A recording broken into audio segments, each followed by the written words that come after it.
నమస్తే, welcome to our channel. CRDA commissioner గా వ్యవహరిస్తున్నటువంటి కన్నబాబును ఆకస్మికంగా బదిలీ చేస్తూ ప్రభుత్వం ఉత్తర్వులు జారీ చేసింది. మరి ఈ బదిలీ అమరావతి పనులపైన ఏదైనా ప్రభావం చూపే అవకాశం ఉందా? ఇటువంటి అంశాలన్నీ కూడా చర్చించడానికి మనతో పాటుగా ఉన్నారు సీనియర్ జర్నలిస్ట్ సత్యమూర్తి గారు. నమస్తే సార్. నమస్కారం అండి. కూటమి ప్రభుత్వం అధికారంలోకి వచ్చిన వెంటనే ఫస్ట్గా ఫోకస్ పెట్టింది అమరావతి సార్. సో మరి ఇప్పుడు అమరావతి పనులు శరవేగంగా జరుగుతున్నటువంటి నేపథ్యంలో సిఆర్డీఏ కమిషనర్ కన్నబాబు ట్రాన్స్ఫర్ అవ్వడం మరి ఈ ఎఫెక్ట్ ఏమైనా చూపిస్తుందంటారా అమరావతి పనులపైన? ఇక్కడ అమరావతి నిర్మాణానికి అంత కావాల్సిన టెండరు ప్రక్రియలు ఇవన్నీ కూడా కంప్లీట్ అయిపోయినాయి. ఇప్పుడు చేయాల్సింది ఏంటి అంటే వర్క్స్ ఎట్లా జరుగుతున్నాయి, జరగకపోతే కారణం ఏంటి అని చూసుకొని విశ్లేషించుకోవటం ఒకటే చేయాల్సింది. అంటే సూపర్వైజరీ జాబ్ చేయాల్సి ఉంటుంది. వాళ్ళకి కొంతమంది ఏంటి అంటే కొన్ని నిర్మాణ సంస్థలు, అంటే అమరావతి నిర్మాణంలో భాగస్వాములు అవుతున్న సంస్థలు ఇంటర్నేషనల్ రెప్యుటేషన్ ఉన్నవి. షాపూర్జీ పల్లంజీ కానీ, ఎన్సీసీ కానీ, ఎల్ఎన్టీ కానీ, ఇటువంటి కంపెనీలకి ఎవరు కూడా దగ్గరుండి ఎందుకు చెప్పక్కర్లేదు అంటే వాళ్ళకి ఒక షెడ్యూల్ ఇచ్చిన తర్వాత వాళ్ళ కన్స్ట్రక్షన్ యాక్టివిటీలో డిలే జరిగితే వాళ్ళకే చెడ్డ పేరు. ఇప్పుడు ఉదాహరణకి ఎల్ఎన్టీ ఏదో ఉంది, ఎల్ఎన్టీకి ఈ బాధ్యత అప్పగిచ్చారు. షెడ్యూల్ ఇట్లా ఉండాలని చెప్పారు. ఆ షెడ్యూల్ని ఫాలో కాకపోతే వాళ్ళ రెప్యుటేషనే పోతుంది. అంటే వాళ్ళ రెప్యుటేషన్ కూడా స్టేక్ ఉంటుందన్నమాట. అందుకని వాళ్ళు చాలా జాగ్రత్తగానే అన్ని పనులు చేస్తారు. కాకపోతే ఏంటి అంటే కొంత మెటీరియల్ ప్రొక్యూర్మెంట్లో కొంత జాప్యం జరగచ్చు. కొంత ఇప్పుడు కాంక్రీట్ పనులు, అన్నీ కాంక్రీట్ పనులే కదా, ఆ మెటీరియల్ ప్రొక్యూర్మెంటు, ఐరన్, వీటికి సంబంధించినవి, ఇటువంటివి కొంత డిలే జరుగుతూ ఉంటాయి. ఆ డిలే జరిగినప్పుడు షెడ్యూల్ డిలే అవుతుంది. షెడ్యూల్ డిలే అయినంత మాత్రాన అక్కడ నిర్మాణ పనులు జాప్యం జరుగుతున్నట్టు కాదు, అనుకున్న దానికన్నా ఎటు లేట్ అవుతాయి. ఇప్పుడు మనం ఇల్లు కడదాం అనుకుంటేనే దానికి 1,00,000 పనులు ఉంటాయి. అందుకని ఇంత పెద్ద క్యాపిటల్ సిటీ నిర్మాణంలో పెద్ద చిన్న జాప్యాలు పెద్ద ప్రభావం ఏమి చూపించవు.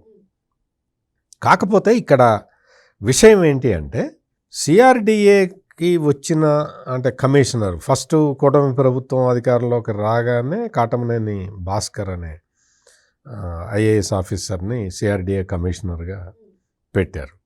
పెట్టిన తర్వాత కాటమనేని భాస్కర్ ఆయన ఈజ్ ఎ స్ట్రైట్ ఫార్వర్డ్ అనమాట. అంటే రైతులతోటి, అక్కడ రైతులకి వ్యక్తిగత సమస్యలు అవి. ఎందుకు?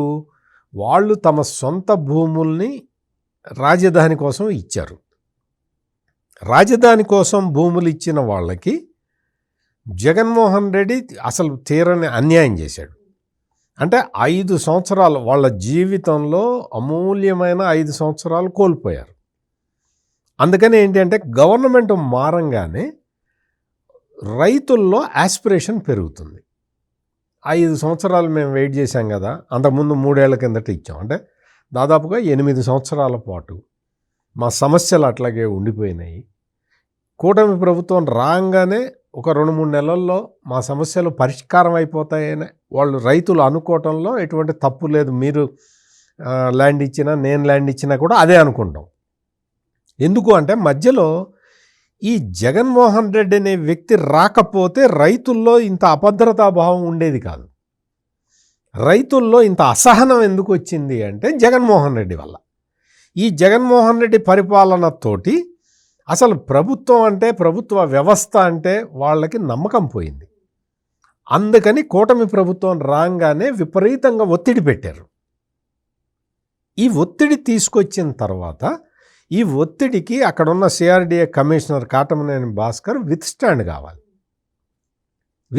కావాలి అంటే కాటమనేని భాస్కర్ అనే ఆఫీసర్ ఎటువంటి వాడు అంటే he will go by rules, no deviation. నేను ఇంకా డీవియేషన్ అనేది హీ విల్ నాట్ అలౌ. ఒకవైపు రైతుల నుంచి ఒత్తిడి, ఇంకొక వైపు కన్స్ట్రక్షన్ యాక్టివిటీ మొదలు పెట్టడం, ఈ కన్స్ట్రక్షన్ యాక్టివిటీ మొదలు పెట్టాలి అంటే టెండర్లు అవన్నీ రెడీ చేసుకోవటం అన్ని పిలవటం వీటితో పాటు జగన్మోహన్ రెడ్డి 5 సంవత్సరాలలో కాంట్రాక్టర్లని సమస్యల్లోకి నెట్టాడు. ఇప్పుడు షాపూర్జీ పల్లంజీ అనేది అది పెద్ద సంస్థ, ఇన్ఫ్రాస్ట్రక్చర్ కంపెనీ. అటువంటి కంపెనీ కూడా లీగల్ హర్డిల్స్లో చిక్కుకుపోయింది.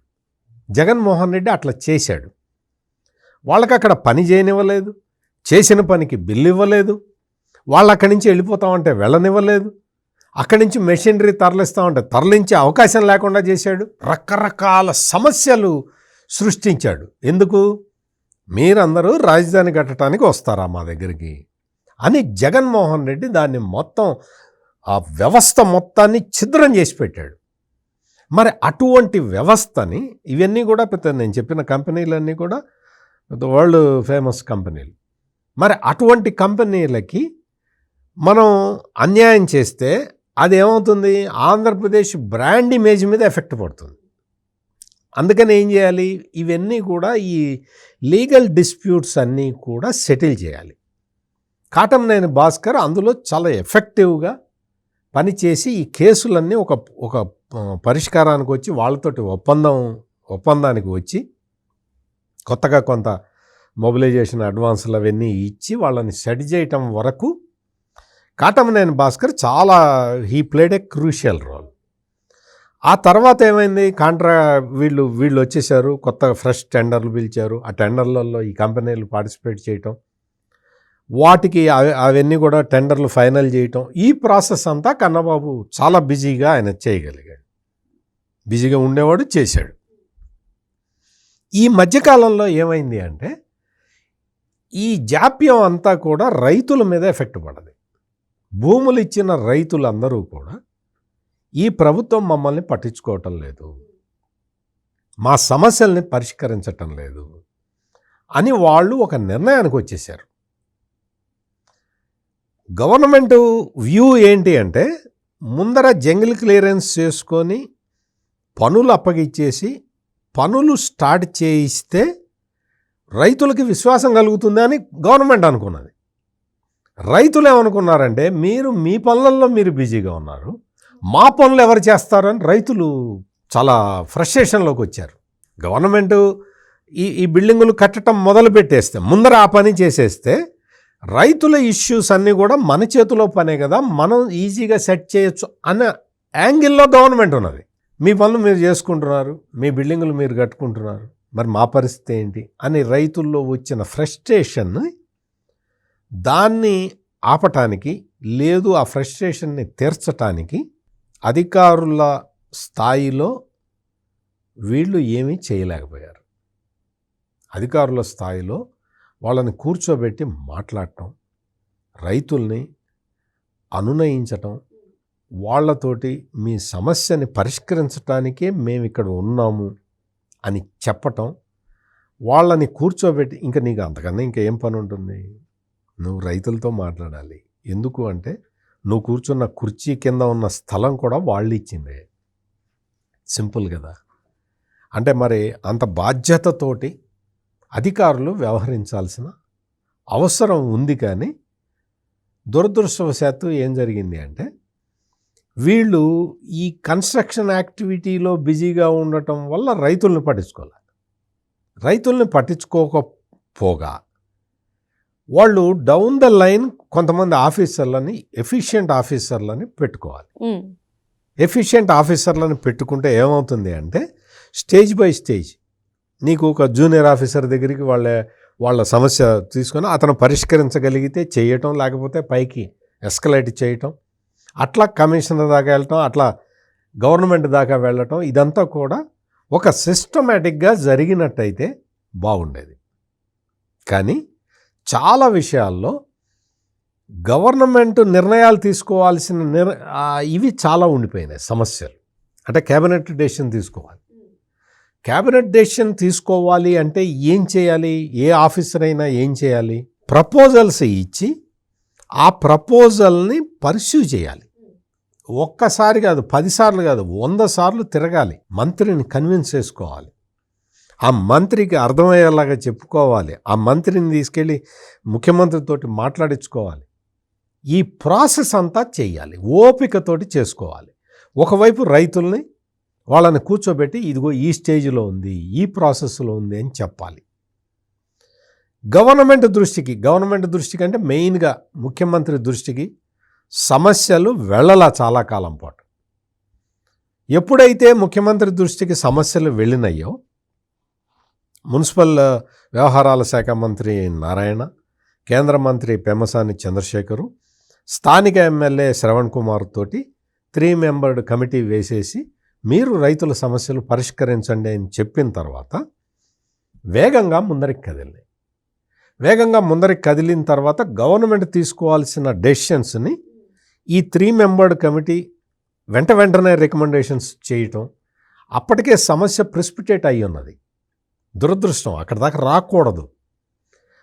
గవర్నమెంట్ ఎప్పుడైతే నిర్ణయాలు తీసుకుందో దానికి సంబంధించిన సవరణలు చేసిందో, చట్ట సవరణలు వెంటనే ఒక్కొక్కటి మళ్ళీ లాటరీ ప్రక్రియ ద్వారా రైతులకి ఆల్టర్నేటివ్ ప్లాట్స్ కేటాయించటం ప్రారంభించారు. సమస్య దాదాపుగా పరిష్కారం అయింది. మొత్తం పరిష్కారం అయిందని నేను కూడా చెప్పను, దాదాపుగా పరిష్కారం అయింది. ఈ లోపల కన్స్ట్రక్షన్ యాక్టివిటీ బ్రిస్క్గా నడుస్తూ ఉన్నది.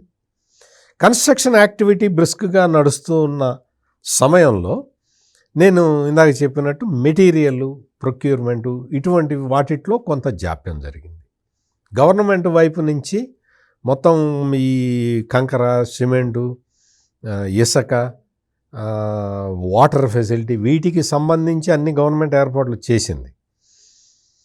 అక్కడ లేబర్ కాంపోనెంట్ అనేది ఒకటి ప్రధానంగా ఉంటుంది. దాదాపుగా నా అంచనా ప్రకారం ఒక 30-40 వేల మంది పనిచేస్తూ ఉన్నారు అక్కడ. అంతకు మించి లేబరు ఇంకా తీసుకురావటం అంటే కుదిరే పని కాదు. ఇంకా తీసుకురావచ్చు, కానీ ఎక్కడ లేబర్ ఎక్కడి నుంచి వస్తుంది? బీహార్ నుంచి కానీ వెస్ట్ బెంగాల్ నుంచి కానీ రావాలి. అంత కన్స్ట్రక్షన్ యాక్టివిటీ అప్పటికీ అంత పెద్ద ఎత్తున వాళ్ళు తీసుకొచ్చి చేస్తూ ఉన్నారు, రాత్రింబగళ్ళు కూడా చేస్తూ ఉన్నారు. ఇక్కడ రైతుల సమస్య పూర్తిగా పరిష్కారం కాకపోవటం, మరోవైపు కన్స్ట్రక్షన్ యాక్టివిటీ బ్రిస్క్గా జరగకపోవటం, ఈ 2 విషయాలు కూడా అంటే ఏంటి, ఇది ఏది ఇండికేట్ చేస్తున్నది అంటే సగం చేస్తున్నారు తప్ప హోల్ హార్టెడ్గా చేయటం లేదు అనేది ఒక ఆఫీసర్ల మీద రిఫ్లెక్ట్ అవుతుంది. ముఖ్యంగా కన్నబాబు మీద ఉన్న ఆరోపణ ఏంటి అంటే రైతులతోటి రఫ్గా మాట్లాడుతూ ఉన్నాడు, రైతులని ఇన్సల్ట్ చేస్తూ ఉన్నాడు అనేది ఆయన మీద ఉన్న మొదటి నుంచి ఉన్న ప్రధానమైన ఆరోపణ. అది ఆయన అట్లా ఎందుకు చేశాడంటే నేను ఇందాక నుంచి చెప్తూ ఉన్నాను, విపరీతమైన టెన్షన్ ఉంటుంది, విపరీతమైన ప్రెషర్ ఉన్నది. మన కంట్రోల్లో లేని అంశాలతో కూడిన ప్రోగ్రెస్ని మనం చూపించాలి, but things are not under our control. ఇటువంటి టఫ్ సిచ్యుయేషన్లో కన్నబాబు మరి దానికి సంబంధించిన అంటే రైతులకి నీకు ఎన్ని టెన్షన్లు ఉన్నా రైతుతోటి సరిగ్గా మాట్లాడాలి కదా. అందులో ఎటువంటి అంటే నీకు ఎవరైనా కానీ అమరావతికి ల్యాండ్ ఇవ్వటం అనేది రైతుల గొప్పతనం, వాళ్ళు చేసిన పెద్ద త్యాగం. అటువంటి త్యాగం చేసిన వాళ్ళని నువ్వు ఎట్లా ఇగ్నోర్ చేస్తావు? నీకు ఎంత ప్రాబ్లం ఉన్నా, నీకు ఎంత టెన్షన్ ఉన్నా ఇగ్నోర్ చేయకూడదు. అది అక్కడ ప్రధానంగా జరిగింది. అమరావతికి ల్యాండ్ పూలింగ్లో భూములు ఇచ్చిన రైతులందరూ కూడా దీని మీదే హర్ట్ అయ్యారు మెయిన్గా. అంటే మరి ఆఫీసర్స్ మాట్లాడితే ప్రభుత్వం తీసుకునే నిర్ణయాలే అని కూడా రైతులు అనుకుంటారు కదా సార్, ఎందుకంటే ఇక్కడ ఆఫీసర్సే సమన్వయకర్తలు కదా, అటు ప్రభుత్వానికి కానివ్వండి ఇటు రైతులకు కానివ్వండి. మరి అంటే ఆఫీసర్స్ ఫెయిల్యూర్ అంతా కూడా గవర్నమెంట్ మీద రిఫ్లెక్ట్ అవుతుంది. అదే జరిగింది, ఇప్పుడు జరిగింది అదే. ఇప్పుడు ఏంటి అంటే కన్నబాబుని అక్కడి నుంచి తప్పించటం అనేది కొంత మిక్స్డ్ రియాక్షన్ అయితే వస్తుంది. ఇప్పుడు టోటల్గా ఏంటి అంటే రైతుల్లో డిస్సాటిస్ఫాక్షన్ పూర్తిగా తగ్గలేదు, కన్స్ట్రక్షన్ యాక్టివిటీ పూర్తిగా పుంజుకోలేదు. అందుకని 2 చోట్ల గ్యాప్స్ ఉన్నాయి. సో ఇప్పుడు రాబోయే ఆఫీసరు ఈ 2 గ్యాప్స్ని ఫిల్ చేసుకోవాలి. ఇది చాలా టఫ్ జాబ్, అందులో ఎటువంటి సందేహం లేదు.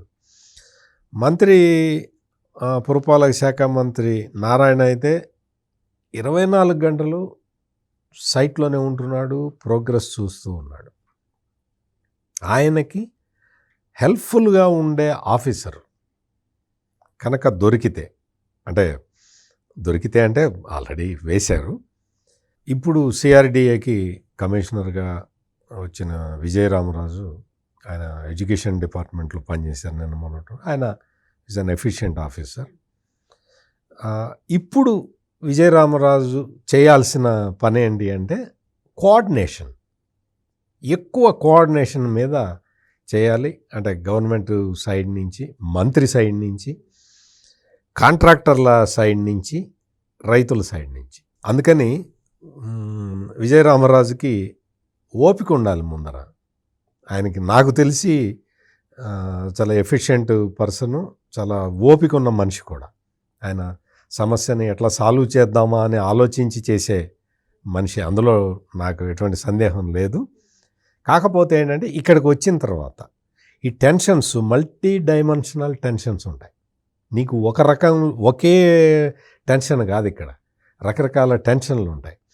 మెయిన్గా ఏంటి అంటే కాన్సన్ట్రేట్, అక్కడ మంత్రి నేను చెప్పా కదా నారాయణ అయితే 24 గంటలు రాజధాని మీద కాన్సన్ట్రేట్ చేసి ఉన్న మంత్రి. చంద్రబాబు నాయుడు అయితే ముఖ్యమంత్రిగా ఆయన అమరావతి రైతుల సమస్య అంటే మిగిలినవన్నీ పక్కన పెట్టి టాప్ ప్రయారిటీ ఇచ్చే మనిషి. అందుకని వీళ్ళిద్దరికీ కరెక్ట్ ఫీడ్బ్యాక్ ఇవ్వాల్సి ఉంటుంది. కరెక్ట్ ఫీడ్బ్యాక్ ఇచ్చి సొల్యూషన్ ఇది అని చెప్పే ఒక వివేచన జ్ఞానం కనుక ఉంటే సమస్యలన్నీ చిటికలో సాల్వ్ అయిపోతాయి. ఎందుకు అంటే సిఆర్డిఏ పరిధిలో ఉన్న రైతులు, సిఆర్డిఏకి భూములు ఇచ్చిన రైతుల సమస్య తీర్చటం అనేది ప్రధానమైన ఎజెండాగా ఉండాలి. ఈ కాంట్రాక్ట్ సంస్థలు, నిర్మాణ సంస్థలు వాళ్ళది ఏముంటుంది, మెటీరియల్ కాంపోనెంట్ రెడీగా చేసుకునేలాగా చెయ్యాలి. అది పెద్ద విషయమేం కాదు.